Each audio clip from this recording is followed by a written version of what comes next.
Morris，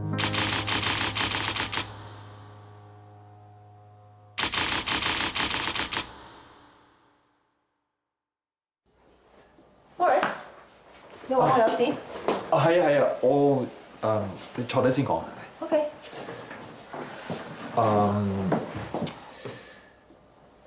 你爭人錢？你覺得我問你借錢咩？咁我諗唔到第二個理由，一向咁 talkative 嘅 Morris Lee 竟然會俾佢有口難言嘅樣我睇咯。我今次唔可以代表 Ellie 出庭，所以想麻煩你幫我接受呢單 case 嘅。What？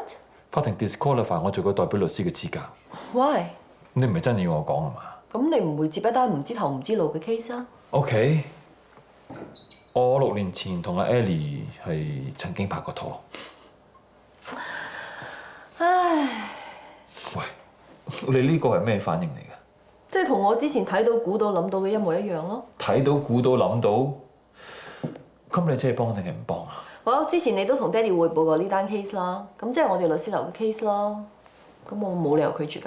咁唔該晒啊！誒，不過有言在先啊，我 in charge 嘅 case 就要跟翻我嘅風格同埋方法去打。我明白，我唔會亂咁俾意見，總之我會尊重翻你嘅身份嘅 ，OK？Morris 啊，葉小姐嚟咗啦。你叫葉小姐去我間房度等啊，唔該。哦，好啦。咁樣嘅安排係有啲突然，但係我咁做係為咗你着想嘅啫。雖然我想你幫我打呢場官司，不過你處境我明嘅，麻煩晒你啦，沈律師。放心啦，我會盡力幫你打呢單官司嘅。Ellie， 我都希望你可以全力配合翻我。我需要清清楚楚知道晒你所有嘅背景，特別喺男女關係方面，希望你冇介意啊。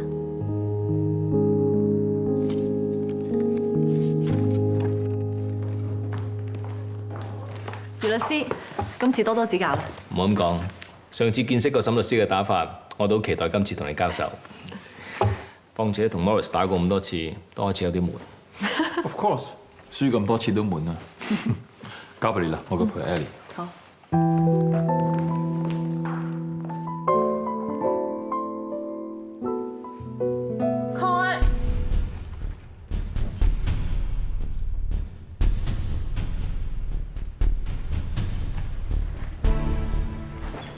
遺產認證訴訟案件編號 HCAP 10/2012，葉雅麗訴文麗珊、文麗琪、文國棟。原告人律師沈月勤，你可以開始。我嘅當事人葉雅麗女士同文禮如先生係一對合法夫妻。不幸地，文禮如先生於較早前因病忽然間離世。死者喺婚前立過一份遺囑。不過根據香港法例第30章14條，立遺囑人於簽立遺囑後締結婚姻，該遺囑即予撤銷。咁即係話現時喺冇遺囑嘅情況底下，應由葉雅麗女士以合法配偶嘅身份成為遺產嘅首位繼承人。不過文麗如先生嘅子女文麗珊、文麗琪、文國棟強行阻止我嘅當事人取得佢應得嘅遺產。法官閣下，原告人律師聲稱葉雅麗同文禮如係合法夫婦，我對呢一點提出極大嘅質疑。根據資料顯示，文禮如同葉雅麗嘅結婚地點係太平洋一個島國薩摩亞。香港作為普通法地區，薩摩亞嘅婚約根本不被承認，所以法律上嚟講，兩人唔算係合法夫婦。根據香港法例，有效婚姻嘅定義係包括喺香港以外嘅地方舉行婚禮或者締結婚姻。所以懇請法官閣下賦予呢段喺外國締結婚姻嘅合法性。但係本席喺決定之前，必須要清楚明白當地嘅傳統背景同埋相關嘅條例。法官閣下，呢一點我相信我可以幫到原告人律師。我希望可以呈上證物，等法官閣下了解一下薩摩亞嘅婚禮究竟係一回咩事。大家喺畫面所見到嘅就係薩摩亞嘅傳統婚禮，亦係原告人律師所謂嘅合法婚姻。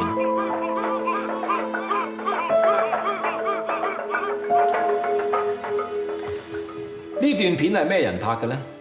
大家唔需要奇怪，係美國電視台。呢個係一個旅遊節目，節目中仲提到，任何去薩摩亞嘅遊客只需要付出80蚊美金，就可以親身體驗一下呢種咁有民族傳統嘅婚禮。Objection！ 反對被告人律師藉住一段未經證實嘅節目片段，嘗試誤導法官閣下，認為葉雅麗同文麗如之間嘅婚姻係一個旅遊節目。被告人律師，我希望你可以再進一步解釋。係嘅，法官閣下。或者我再舉一個大家比較熟悉嘅例子，好多人都去過內地旅行，可能有啲人去過雲南嘅少數民族山區。如果有去過嘅話，一定會俾導遊拉你去玩一個好好玩嘅旅遊節目。係咩節目？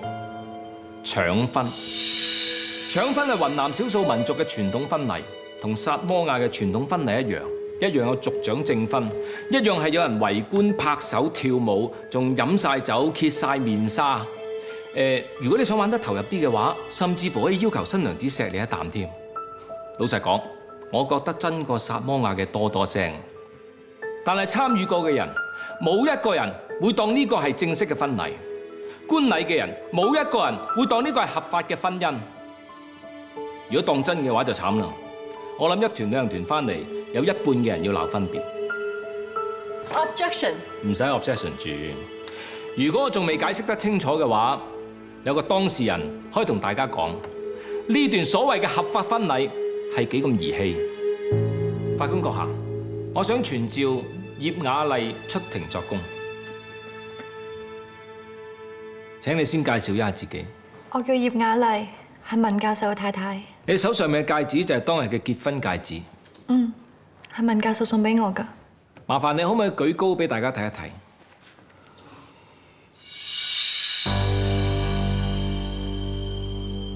我知隻戒指好似好簡單，但真係文教授送俾我結婚戒指嚟㗎。請問買咗幾多錢啊20蚊美金。一個名不經傳嘅太平洋小島，一個簡陋嘅沙灘，一班面目模糊嘅土人，一個酋長證婚人，加一對20美金嘅結婚戒指，你真係可以話俾我聽，文教授會相信呢一個係一個真正嘅婚禮，而唔係興之所至同你玩玩下？唔係㗎，唔係你所諗咁㗎。文教授同我求婚嗰時真係好真誠㗎。法官閣下，我冇問題啦。哇，師傅，頭先嗰段簡直神級啊！原告人律師，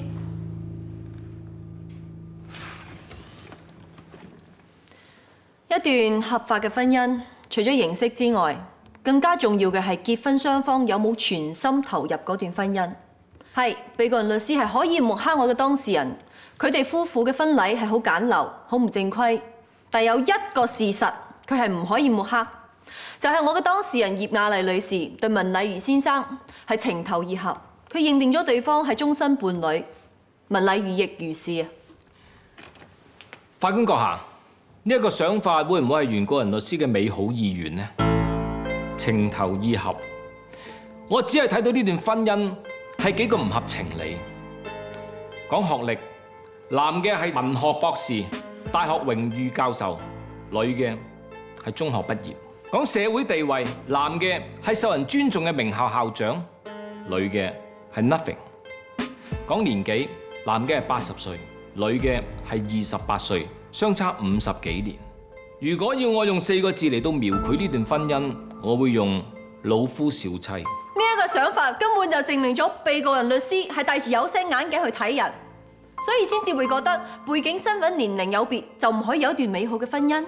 Sorry 啊，我好懷疑有咩實質證據支持呢一點。葉雅麗女士同文禮如先生相識、相知、相交、相戀嘅過程，就係最好嘅證明。文太，麻煩你同我哋講述一下當初你認識文禮如先生嘅過程啊。文教授登報紙請助手，想將佢用手寫嘅回憶錄用中文輸入電腦。我見工嘅時候係我第一次見文教授。咁你對佢嘅第一印象係點啊？佢係一個好 gentleman 嘅人，講嘢好有親和力同埋說服力。特別係佢講一啲人生經歷嘅時候，我覺得佢好有智慧。咁即係你第一次見佢就已經對佢有少少好感？其實喺我見工之前，我已經聽過文教授個名㗎啦。我好佩服佢作育英才、教好下一代嘅理想。咁之後呢？之後我哋相處咗幾個月，我咩都同佢分享，同佢講，佢都俾咗好多意見我。然之後你哋就拍拖啦？梗係冇咁快啦。完咗呢單 job 之後，我就主動邀請文教授同我一齊去旅行，就去咗薩摩亞。喺薩摩亞嗰段日子，我哋經歷咗好多好開心嘅事，同文教授相處，我真係覺得好舒服。佢俾到我一種我從來都冇擁有過嘅安全感。我好記得當晚喺沙灘，成個天都係星星，就好似一塊閃靈靈嘅銀色禮物紙咁包住我哋。耳邊聽住嘅係海浪聲，我當時聞到文教授身上面嗰一陣煙斗嘅味道，我覺得好安全，好踏實。不知不覺，我將個頭挨住埋佢度。初初佢都有啲突然，但係佢好快對翻我笑。佢仲問我可唔可以嫁俾佢啊？跟住你哋就跟住薩摩亞嘅傳統結婚。係。Thank you。相信大家聽到呢度已經好清楚嘅明白，葉雅麗同文禮如嘅婚姻係包含住愛嘅。被告人律師，葉雅麗嘅呢一番陳述應該可以解開你剛才嘅疑團。聽完葉雅麗所講，的確係解開咗我另一個疑團。法官閣下，我想傳召另一位證人李明陽。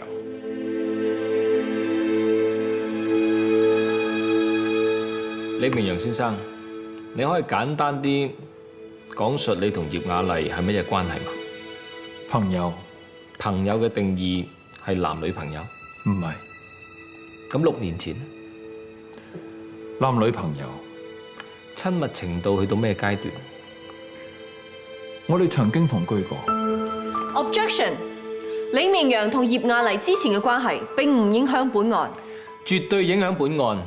我係從證人嘅口供引證到葉雅麗處理男女關係嘅一向作風。證人必須繼續作答。請問你點樣認識葉雅麗？佢係我助手。可唔可以詳細一啲？佢幫過我做嘢，佢係我律師樓其中一個助手。我好明白你點解唔願意講出認識嘅過程，因為根據資料顯示，喺6年前你要處理一宗內地嘅訴訟，你登報請助手幫你將手寫嘅文件用中文輸入電腦，有冇咁嘅事啊？有。非常相同嘅巧合，又係登報請人打字開始，身份又係一個高一個低。我知你想講乜嘢，你想話葉雅麗小姐係借助工作機會去接近男人啊嘛？你淨係需要回答我嘅問題。證人，你必須繼續回答。係嘅，法官閣下。喺呢段工作嘅期間，你中意咗葉雅麗？冇錯。之後同居，咁即係代表你哋發生咗性關係。Objection！ 被告人律師，我希望你注意翻自己嘅言行。係嘅，法官閣下。喺同居嘅時間，你用咗18000蚊租咗個 apartment 俾葉雅麗住。係。除咗租金之外，每個月你仲俾4萬至5萬蚊葉雅麗做生活費。係。葉雅麗幫你打字，每個月可以賺到幾多錢？我唔係好記得清楚咯。我可以幫你答，每個月係9000蚊。亦即係話葉雅麗做咗你女朋友之後，從你呢個男朋友身上每個月係得到6萬蚊嘅回報。6萬蚊係佢月薪嘅6倍。呢啲唔係咩回報，係我心甘情願俾佢。我只係你心甘情願俾佢嘅，就同文禮如先生一樣。同居之後，你哋幾耐分手啊？半年。分手費？冇分手費。葉雅麗同你分手之後，得到你20萬嘅分手費。嗰筆錢係我資助佢去法國進修法文用嘅，並唔係分手費。完全明白。多咗一個法國進修嘅名目，問你攞錢自然容易得多。係我心甘情願俾佢，佢冇呃過我，佢冇呃你。咁你知唔知佢攞咗你啲20萬分手費之後，根本冇完成佢所謂嘅法文課程？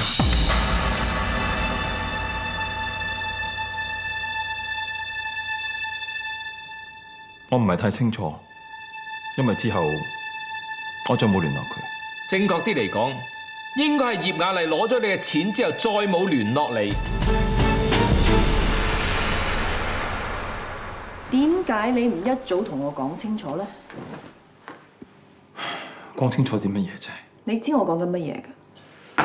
係，我係租咗個 apartment 俾 Ellie 住，係，我每個月俾幾萬蚊生活費俾佢使。So 啊，我知要諗咩㗎？總之女人使男人錢嘅話，個女就係想呃嗰個男人啊嘛。我同佢拍緊拖㗎，邊個能力嘅男人唔想身邊個女人住得好啲、食得好啲啫？我冇錯㗎。間發晦氣都冇用噶喎，同埋你越大聲，證明你越唔信自己講嘅嘢。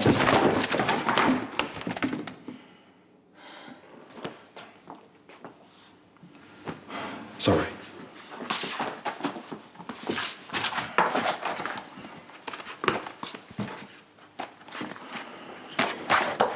你真係覺得個女仔冇呃你？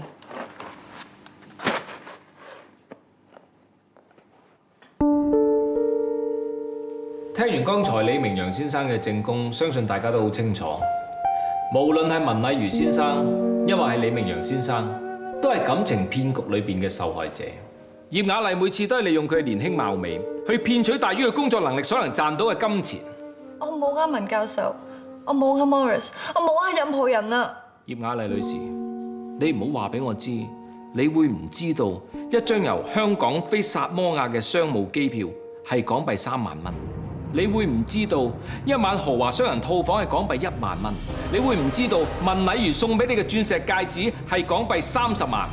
我唔知啊，我真係唔知啊！你口口聲聲愛文禮如，你同佢發展關係足足半年，你會唔知道佢身家超過1億？我真係冇理過佢有幾多錢啊！由始至終，你都係處心積慮呃文禮如嘅錢，你只係打自己機會去接近佢。你去薩摩亞旅行係因為你想避開佢嘅仔女，你喺薩摩亞結婚係因為你知道喺嗰度結婚相當容易。唔係咁嘅，你亂講啊！你揀文禮如係因為佢係一個80歲嘅老人家，你知道只要佢一死，佢所有嘅遺產都係屬於你，結果如你所願。唔係啊，我唔想佢死㗎，我點解想文教授死啫？我真係愛佢㗎，我唔想佢死㗎，我唔想佢死。法官閣下，由於我嘅當事人情緒唔再適宜作答，我要求暫停盤問證人。由於證人情緒激動，本席宣布休庭。嚟飲啖水先。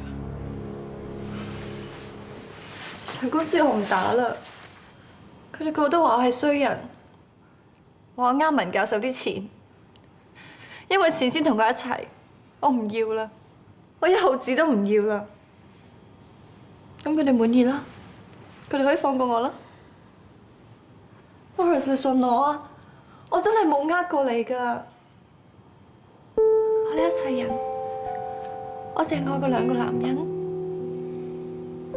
一個係文教授，一個就係你。得啦，唔使講。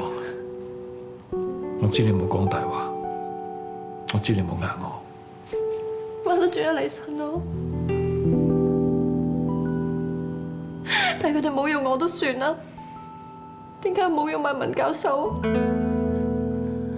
？Eugene，我知你而家可能仲懷疑緊我，但係你冇幫我問我最後一次啊！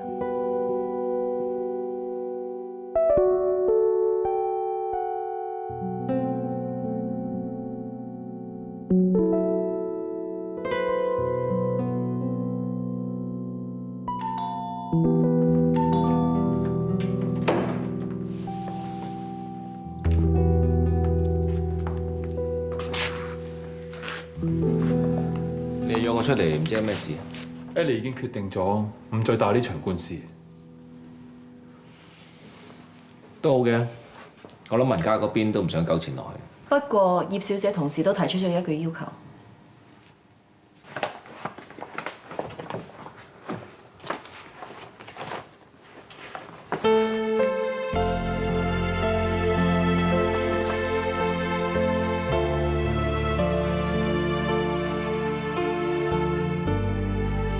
呢份係咪就係你想攞翻嘅嘢啊？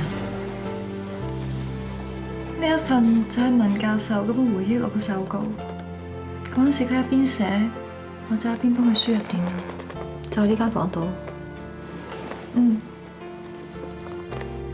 佢坐喺我呢一個位，我就佢坐喺佢對面。每一頁都係文教授嘅字跡，每一頁都係佢親手帶俾我。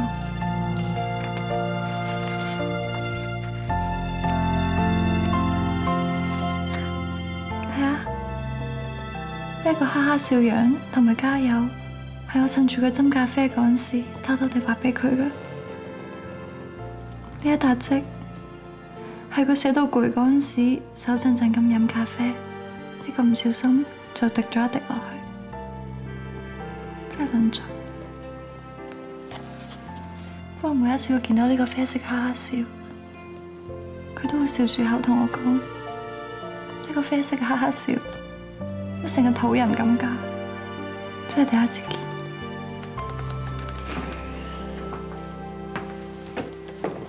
唔好意思啊，葉小姐，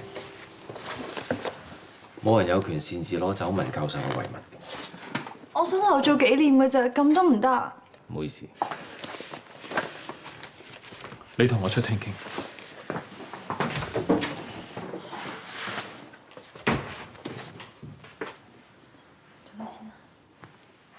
點解 Ellie 咁少個要求，你都要拒絕佢啊？喺未審視有冇其他價值、內容會唔會牽涉其他利益之前，份手稿依然係要凍結。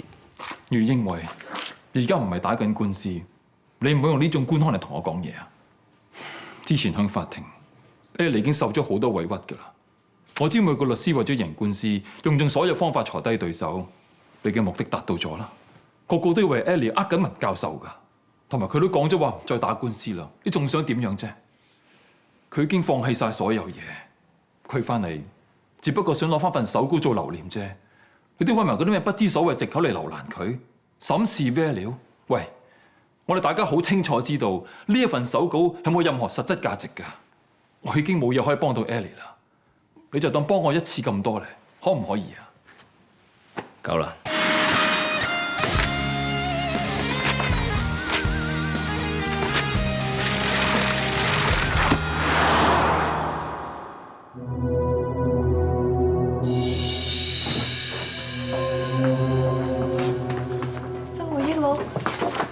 份回憶錄，我決定俾你攞走。真嘅？文教授呢份回憶錄，你都有份參與嘅，所以部分擁有權應該係歸你。況且你對呢份回憶錄嘅記憶，一定會比文國棟佢哋三姊弟更加深。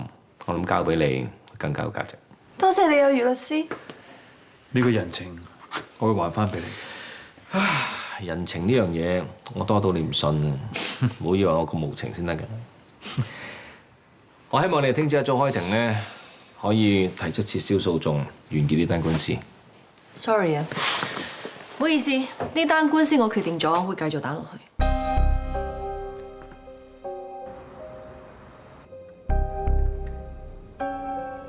葉雅麗女士，我想俾大家了解一下過去幾年你嘅生活。請問，當你收到你嘅前男友李明陽先生嘅資助之後，係咪去咗法國讀書啊？係。我喺香港報讀咗一啲法文課程，就飛咗過去。過咗去嗰度之後，你嘅生活係點啊？因為我程度未夠，我淨係可以由基礎課程開始讀起。嗰陣時日頭我就讀書，夜晚去中國餐廳做兼職。哦，咁即係半工半讀係咪？法官閣下，反對原告人律師企圖將原告人包裝成為一個苦學生。我呢度有一份資料，證明原告人讀咗2年都冇辦法完成基礎課程。被告人律師，我根本冇你所講嘅企圖，而且讀唔成法文呢一點，我嘅當事人從來都冇打算隱瞞，所以你根本冇必要反對。被告人律師，麻煩你坐翻低。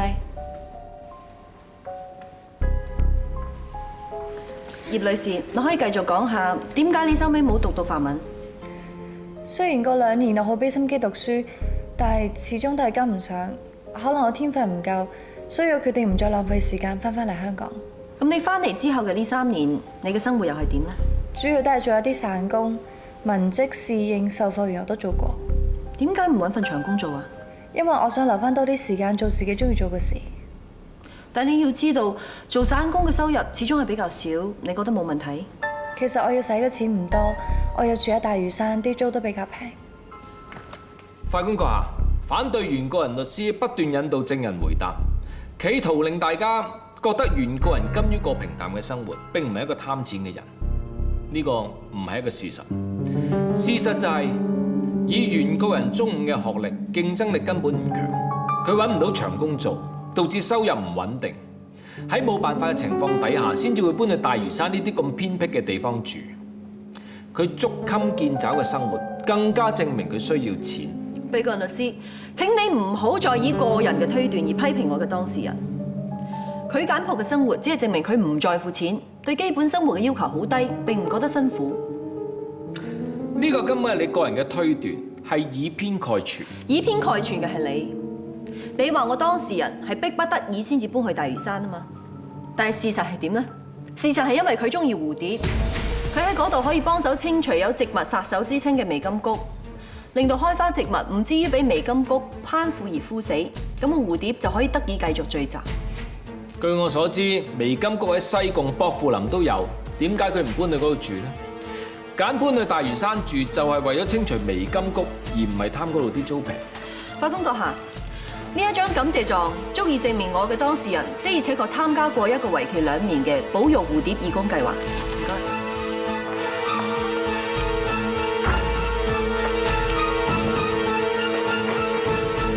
的確有件咁嘅事。我嘅當事人，佢從來都冇計過憑佢嘅一雙手可以清除幾多薇金菊，佢亦都唔在乎啲咩經濟效益，因為佢覺得一隻蝴蝶比起1分錢更加重要。佢追求嘅係心靈上嘅滿足。所以上一堂被告人律師聲稱話我嘅當事人冇可能唔知道飛去薩摩亞嘅機票啊、酒店啊、鑽石戒指價值幾多錢，但事實上係完全有可能嘅。更加重要嘅一點係，如果我嘅當事人真係如被告人律師所講，係要靠男人包養嘅話，咁佢同李明陽律師分手之後，應該係好快可以揾到第二個啊！我相信在座冇人可以否認佢係一個好有條件嘅女仔，應該可以揾到無數個律師啊、飛機師啊、會計師啊。點解佢要等5年之後先至揾到一個教授呢？原因只有一個，就係因為佢哋係真心相愛。原告人嗰幾年點解冇揾第二個男人？我覺得原因根本唔需要深究，因為正如我早前所講，事實已經擺喺眼前。之前同佢有過關係嘅男人，全部喺金錢上有照顧佢。被告人律師，請你唔好再將愛情物質化。正如你唔可以理解點解一個人為咗保育蝴蝶要特登搬去大嶼山一樣，你係唔可以理解一對年齡相差50年嘅男女點解可以相愛。又或者你個人將物質同埋金錢擺咗喺第一位，但唔代表人人都要同你一樣㗎。你可以認為我嘅當事人行為好愚蠢，但唔代表你可以否定佢嘅選擇，更加唔代表你可以否定呢個世界冇真正嘅愛情。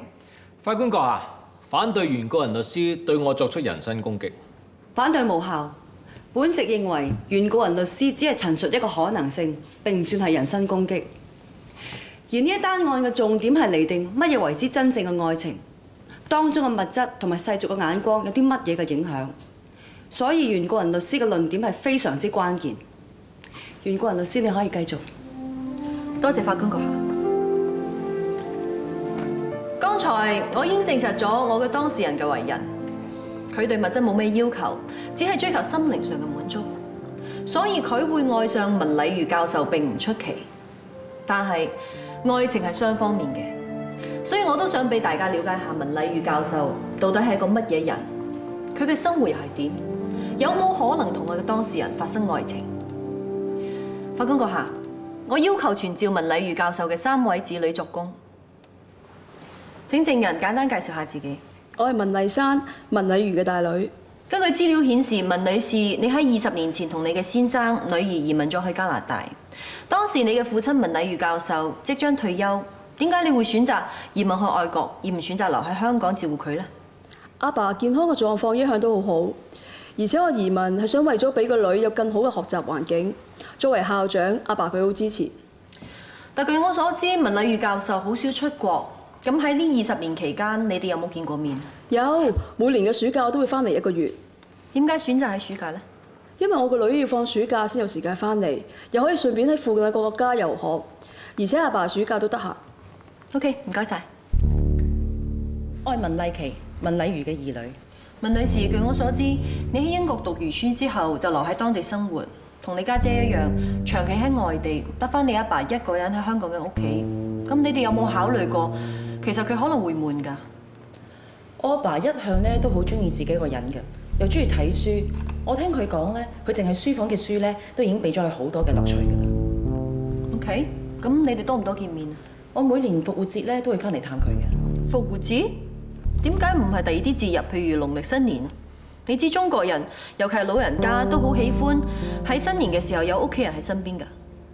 因為我係 accountant，你知道每逢2月、3月賣數嘅時候咧就係最忙㗎啦。再加上家姐8月翻咗嚟，咁我4月翻嚟都唔係隔好耐啫。哦，咁即係話你同你家姐都覺得陪你阿爸就好似輪班咁，隔幾個月翻嚟一次就得？反對，法官閣下，我反對原告人律師歪曲我當事人嘅説話。我相信我嘅當事人只係希望喺大家嘅時間表裏邊互相遷就，揾出一個平衡。被告律師，我同意你嘅講法喎。一家人互相遷就本來無可厚非，不過根據我嘅資料顯示，文麗琪女士，你曾經喺2月，即係農曆新年嘅時候去過一次非洲旅行。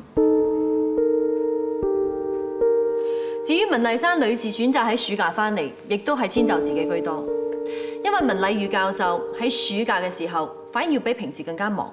佢除咗要制定來年嘅教學計劃之外，都要處理收生嘅問題，每日都有好多會要開。而且文女士翻嚟嘅1個月期間，其中得2個禮拜留喺香港，其餘嘅時間全部都係陪個女去遊學。所以，與其話係你哋翻嚟陪文禮宇教授，不如話係文禮宇教授陪緊你哋，俾機會你哋表現自己嘅孝心。請證人簡單介紹自己。我係文國棟，文禮瑜嘅細仔。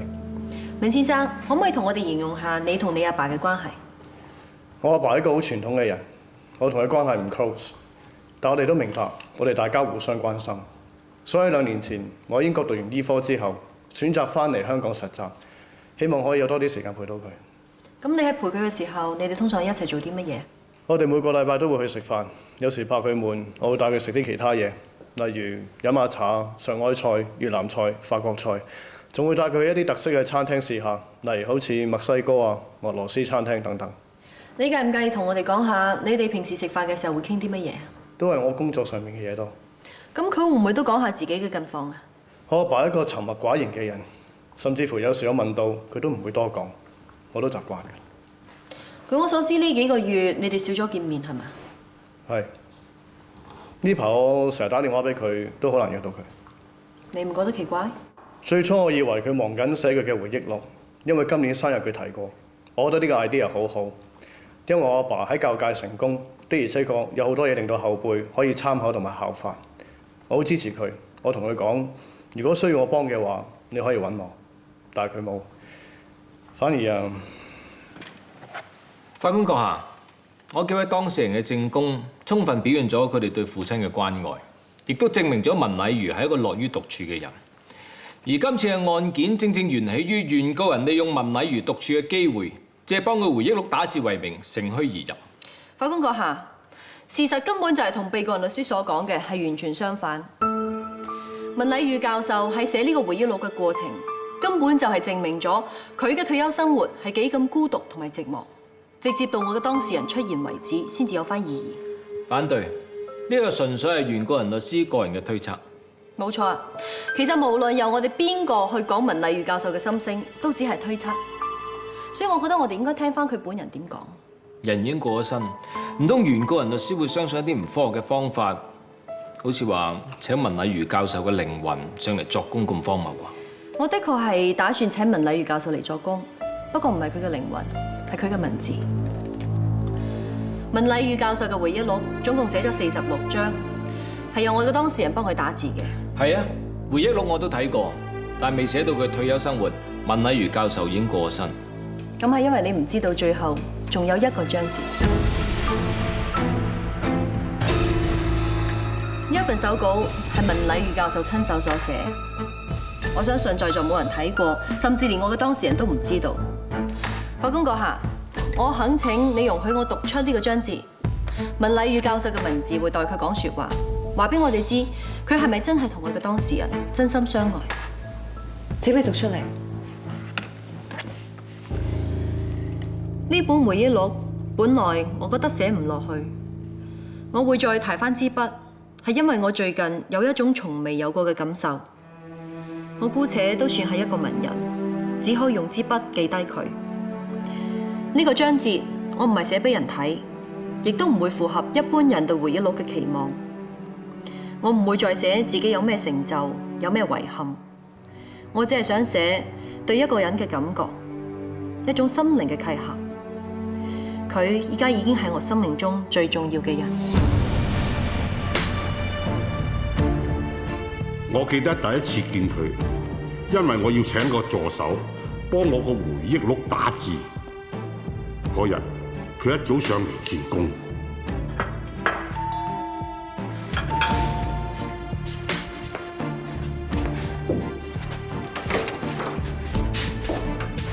文教授你好啊，我想嚟見工㗎，我叫葉雅麗 Ellie。我個工作時間咧就好定時嘅，朝9晚5，有2個鐘頭咧食飯同埋休息。我相信都唔係好辛苦嘅啫。不過我有啲擔心，葉小姐你咁年輕啊，我所講嘅嘢咧都係冚唪唥都係陳年舊事，我驚你會悶嘅。文教授，你啲陳年往事我都知道一啲㗎。你以前呢，就喺一間好有名氣嘅中學度做校長，當時你淨係得30歲，一做咧就做咗35年，可以話係桃李滿門。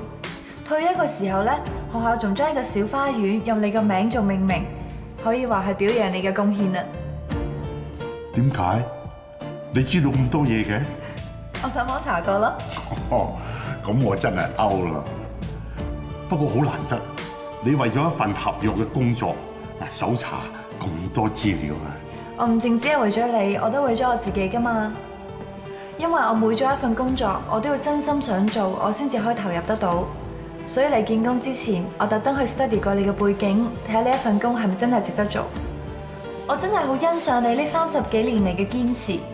我覺得如果我可以幫你手去總結你嘅一生嘅話，係一件非常之有意義嘅事嚟㗎。睇嚟你唔係嚟見工，係我嚟見工啊！唔知我符唔符合你嘅要求咧？雖然我哋嘅年紀相差好遠，不過 Ellie 咧真係唔覺得我講嘢好悶，佢仲會問翻我嘅生活細節，有時佢又會講翻啲嘢俾我知，時下發生啲咩事，令到我學咗好多嘢，所以我每一日都好似過得好快咁。不過越寫到尾，我就越唔想寫落去。文教授，我 ready 㗎啦。Ellie，唔使繼續寫落去啦，呢啲係你嘅酬勞，聽日唔使返工，唔該晒你。點解啊？係咪我做得唔好啊？唔係你做得唔好，而係我覺得唔值得寫落去啫。點會啫？你喺教育界咁成功，你睇啲獎杯獎座，仲有呢一幅學生送俾你嘅題詞啊！佢哋全部都好多謝你教識佢哋咁多嘢㗎。我都有咁諗過，我覺得我啲學生咧係一隻隻準備出海嘅船，我係佢哋嘅帆，推動佢哋前進嘅。所以我呢個回憶錄係叫做千帆。我都覺得呢個名好有意思啊！佢哋的而且確全部出晒海，有啲仲去到好遠嘅地方發展得好好添。係，佢哋的確係去好遠好遠嘅地方，我只係留低喺原地，困喺同一個地方，過着重重複複嘅生活。呢度啲書、獎杯、獎狀就係我嘅全部啦。正所謂讀萬卷書不如行萬里路，我就算再讀多啲書嘅話，只不過係睇到別人嘅經歷啫。但係我哋寫咗一大半啦，已經寫到你退休咯喎。就係寫到呢度，我都唔知點樣可以繼續寫落去。我退休之後，啲船都唔喺我身邊，一張離開咗船嘅帆，你話有咩意思？亦都有啲咩值得記低咧？嗱，呢樣嘢係我迫不得已咁承認嘅，我唔想其他人知道。不過點都好啦，呢段時間我好多謝你幫手。你係一個好聰明嘅女仔，做嘢有盡責。嗱，如果將來需要做啲咩嘢，我可以介紹嘅，我都介紹你。唔使啦，我 plan 咗去旅行。啊，旅行？唉，應該休息下嘅嚇，去東京啊，去巴黎啊 shopping 啦。我打算去薩摩亞。薩摩亞？係南太平洋一個島國嚟㗎。啊，嗰度啲風景好靚㗎，我俾啲相你睇下。你睇下，嗰度一塵不染，民風淳樸，好似世外桃源咁㗎。我真係好想親身去感受下呢一個世界係未俾文明侵蝕之前係咩樣嘅。哇！真係好靚喎！我都想去啊，不過唔得咧。點解唔得啊？想去咪去咯。你後生女就得啫，我副老骨頭點去啊？我陪你去咪得咯。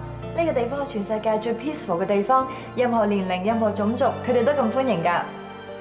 你真係肯陪我去？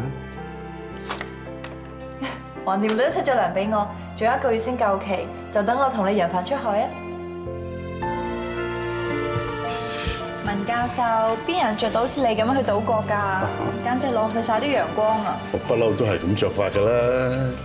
嗰度啲人咧講土語㗎，唔識聽你教書㗎，着到咁四正做咩咧？誒，又做咩啊？戴翻副太陽眼鏡先似樣㗎嘛！嗱。呢度係飛機艙嚟㗎嘛？你太拘緊啦，要 ready 嘅心情去玩先得㗎嘛！我陪你啦。等等。估唔到呢段旅程一展開，就係我同 Ellie 人生中最快樂嘅時光。